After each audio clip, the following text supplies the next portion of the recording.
I didn't plan on keeping the footage. At first, it was just something I recorded out of boredom, something to send to friends, something to laugh about later. Now I can't delete it. I've tried.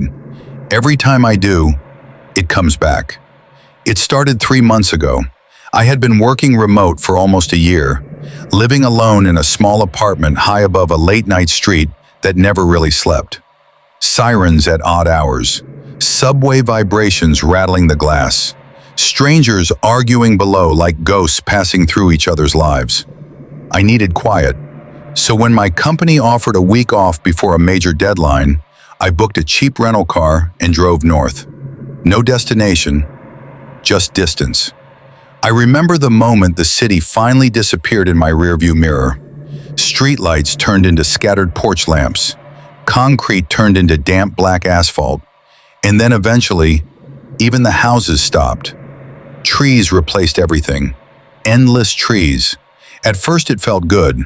Clean air, silence thick enough to hear your own breathing. The kind of silence that feels like a reset button for your brain. I parked at a roadside turnout near dusk and stepped out. There was a wooden sign half buried in weeds. No trail name, no map, just faded paint and a symbol scratched into the wood. 3 crooked lines intersecting like a broken compass. I should have left. Instead, I grabbed my phone and started recording. I remember saying something stupid into the camera. Exploring some random forest. If I go missing, you know where to look. I laughed. The sound echoed farther than it should have. That was the first thing that felt wrong. Forests are supposed to absorb noise. This one returned it. I walked in. The path was barely visible, just flattened grass and disturbed soil like something heavy had passed through recently. It was colder inside the trees. Not a normal shade cool, a damp, breath on your neck cold. My phone battery was at 87%. By the time I'd walked maybe 10 minutes, it was at 60. I thought maybe I'd forgotten to charge it properly. Then I heard footsteps behind me. Soft, measured, keeping pace. I stopped. They stopped. I turned around and filmed the path I'd come from. Nothing. Just trees standing too close together. I remember the way the light was already fading, even though it couldn't have been past 6. The sky between branches looked wrong, like a static screen. I kept walking, because that's what people do when fear starts to feel embarrassing. You keep going so you can prove it's nothing. The first thing I found was a camera, an old one, strapped to a tree trunk with brittle wire. Its lens was pointed directly at the path, at me. I wiped dirt off the casing and saw a red indicator light. It was still recording. I checked my phone, 32%. I had only been walking 15 minutes. Something moved ahead, a blur between trunks. I raised my phone and zoomed in. For a second, I thought it was another hiker. Then it stood still, too still, like someone pretending to be a person. Its proportions were slightly off, arms too long, head tilted at an angle that hurt to look at. I whispered into the recording without meaning to. "Do you see that?" My voice shook. I started backing away. The shape stepped forward, soundlessly. Branches didn't snap, leaves didn't rustle. It moved like the forest made space for it. I ran. The camera footage from that moment is chaotic. Ground, sky, tree bark flashing past in dizzying bursts. But you can still hear the second set of footsteps, always just behind me, always matching my speed. My battery hit 5%. I burst into a clearing. The path ended at a rusted metal structure half sunk into the earth. Not a cabin, not a shed, more like the entrance to something underground. A concrete doorway with no door, just darkness. My phone died. The silence after that felt like being submerged in water. I stood there, lungs burning, trying to decide whether going inside was safer than turning back. Then I saw light flicker deep within the tunnel. Blue, like a screen turning on. I stepped forward, because curiosity is just fear wearing a different mask. Inside, the air smelled stale, ancient, like time itself had been sealed down there. The tunnel walls were covered in scratches, hundreds of them, maybe thousands, all pointing inward, as if something had tried desperately to escape. My phone vibrated in my pocket. Battery at 0, screen glowing anyway. The camera app had opened itself, recording. I pointed it ahead and saw a room filled with screens, dozens of them stacked on metal racks, each showing a different angle of the forest, different paths, different clearings, different people. Some were walking, some were running, some were just standing still, watching. One of the screens showed me standing in that exact room, but from behind. I turned. There was nothing there. When I looked back at the monitor, the figure behind me had taken a step closer. My chest tightened. I could feel breath on my neck that didn't belong to me. I ran again. I don't remember how I got back to the car. I don't remember driving. The next clear memory is waking up in my apartment with mud still on my shoes. My phone was on the bedside table, charging, footage still saved. I told myself it was a bad dream, stress, exhaustion, something explainable. Then I played the video. The first half is normal. Trees, my nervous laughter, the old camera on the trunk, the distorted shape in the distance. Then there's a moment where the footage glitches. Just static. 30 seconds of digital noise. After that, it shows something new. The camera angle changes. Higher, like from the perspective of one of the devices strapped to the trees. You see me sprint into the clearing. You see me hesitate at the tunnel entrance. You see me go inside. Then the footage continues. Even after my phone battery supposedly died, it shows the underground room, the monitors, the figure standing behind me. But the face is finally visible. It's mine, smiling, wide, wrong.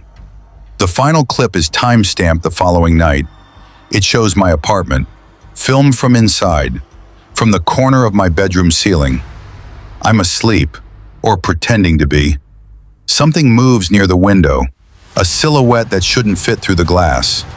It kneels beside my bed, watches me breathe, then slowly turns toward the camera, toward whoever is recording, toward you. I tried deleting the footage. It reappeared in a folder I didn't create, named Unmarked. Yesterday I received an email. No sender, just an attachment. New video. A forest path I don't recognize. Someone walking away from the camera.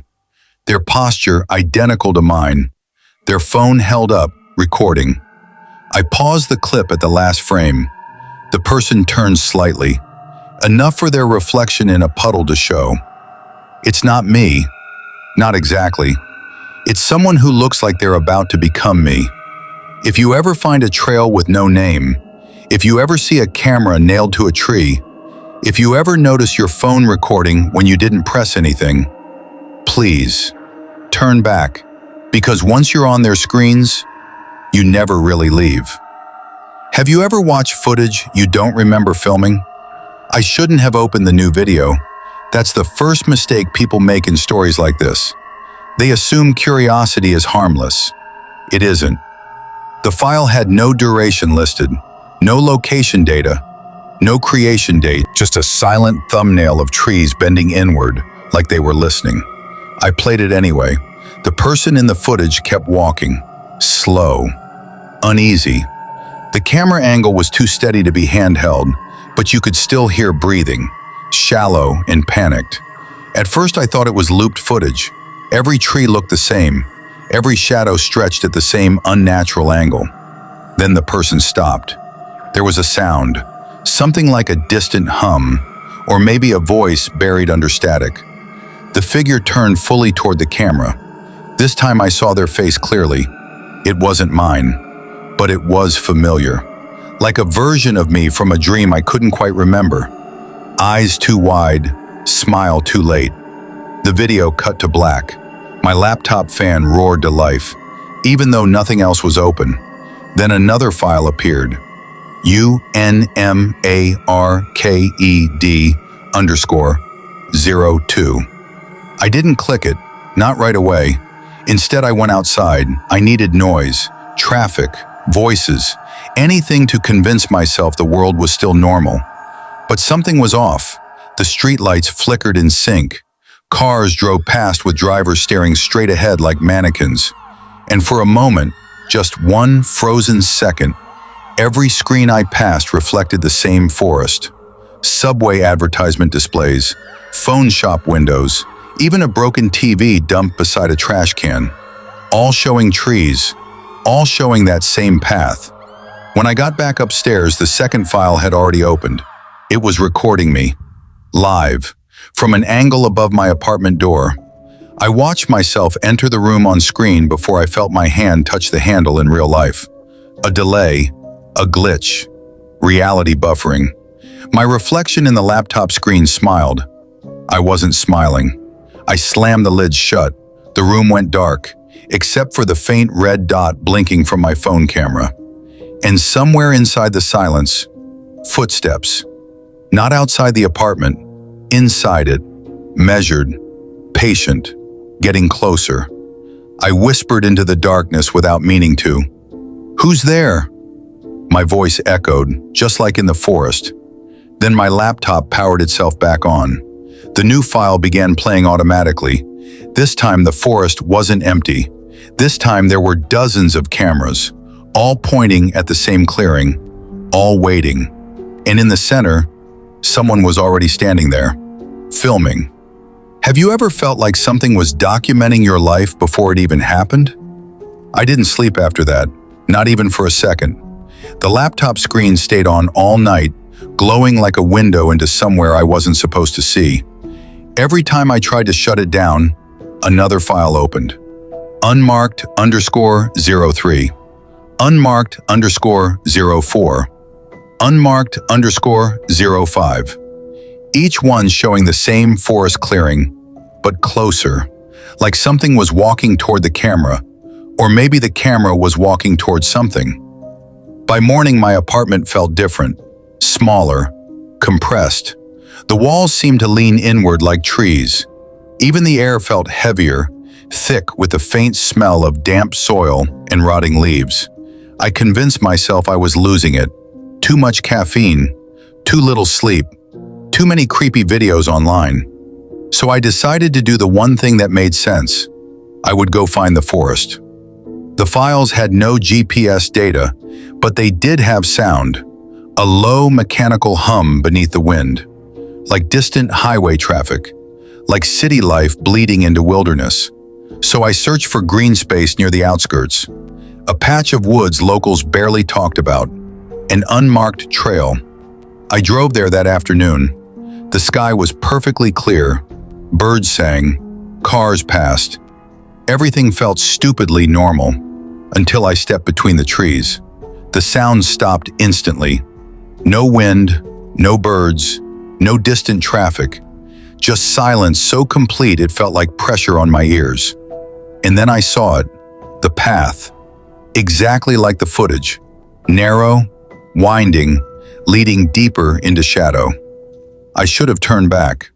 I didn't. Every step forward felt like deja vu, like I had already walked this route 100 times in dreams. Branches scraped my jacket.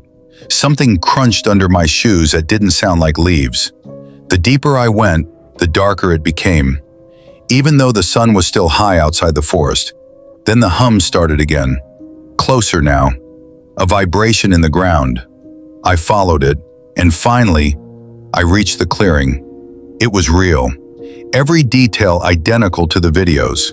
The same circle of twisted trees, the same pale light filtering through broken branches. And in the center, a tripod, an old camera mounted on top, still recording. The lens turned toward me the moment I stepped into view.